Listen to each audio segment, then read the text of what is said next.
Warning.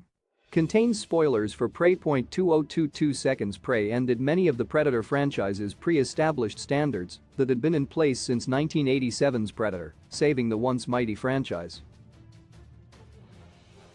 Predator, 1987, starred action heavyweight Arnold Schwarzenegger and is beloved for its unrelenting action, campy 80s charm, and of course, its villain, who became a cinematic staple. Predator's success meant that a sequel was inevitable, and while some Predator sequels have enjoyed healthy box office success, none had rated as highly as the original. The Prey 2022 soft reboot marked an end to this. Here's why. The original Predator's simplicity is what made it a hit, among other things.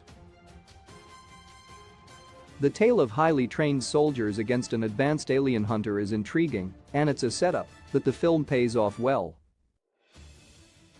However, subsequent Predator franchise entries suffered from the inability to deviate from this plot in a meaningful way, with every future installment following the same outline. Since the 1987 hit, each film has followed a male hero who is the leader of a squad of soldiers or police officers, with the team in question killed off one by one before the final showdown, which sees the main hero victorious. Despite all the Predator sequels otherwise bringing fresh ideas to the table, the franchise has struggled to move on structurally. The highly anticipated Prey 2022 release, whose name alone already indicated a change in direction for the franchise, was touted by franchise fans and critics alike as the first good Predator movie in years. Instead of repeating characters from previous installments, Prey gave a new point of view to the franchise with a unique set of characters from a less familiar time and place, rather than the oft-repeated group of muscle-bound soldiers.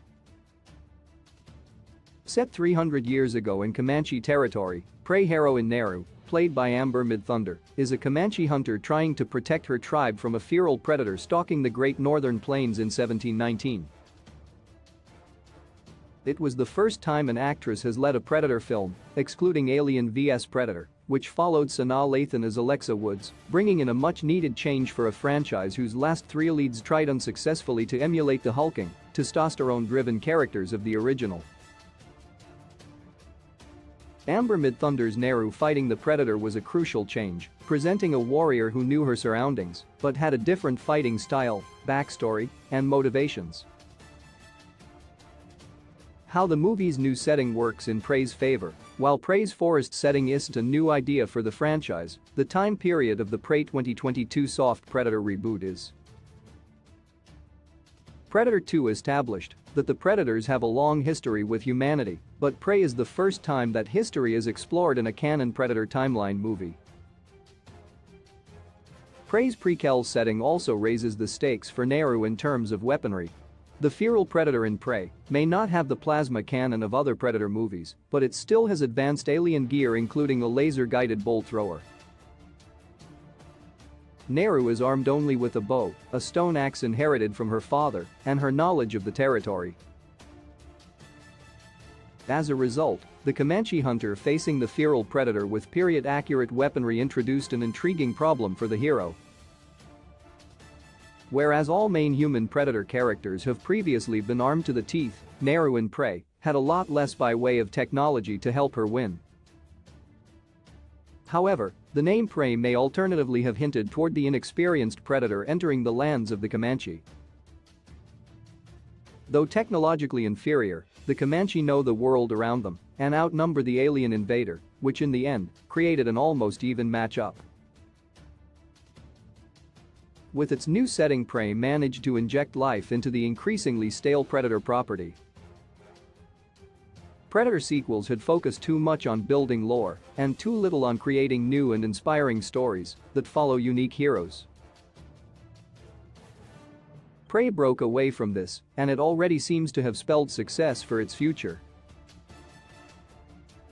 Replacing the original system and stepping away from the archetype established by sci-fi legend Arnold Schwarzenegger and the rest of Predators cast over 30 years ago in favor of something new was the right move. Everything from the removal of automatic rifles to the female protagonist to scenes like the field of skinned buffalo, a sacred animal to Naru and her people, gave Prey a sense of place and purpose no other entry in the Predator franchise can match, even the first. Prey's main difference was making the audience care. Prey made several changes that achieved a feat never before seen in other Predator movies, making audiences want the characters to live and care when they don't. By stripping out even contemporary modern weaponry, neither Naru nor the French trappers had any success with the musket also seen in Predator 2, and adding an extremely talented canine actor to the mix, Prey raised the stakes immeasurably. Naru also had something to prove as a female hunter constantly relegated to medicine, which comes into play during the hunt by using a blood-cooling herb to avoid heat detection. The feral predator landing so close to the peaceful Comanche village created real tension, and there were some unexpectedly heartbreaking moments. The death of Naru's brother and village war chief Tob, supportive in the face of derisive male hunters who were laughing at Naru for wanting to hunt despite her obvious skill, inspired more than a few audience tears based on the online response to Prey. Prey's ending and story beats added a much-needed emotional core to the franchise which didn't in any way detract from the action and actually made it much more kinetic and tense. It kept the leanness of the original, but markedly improved on it as a standalone movie.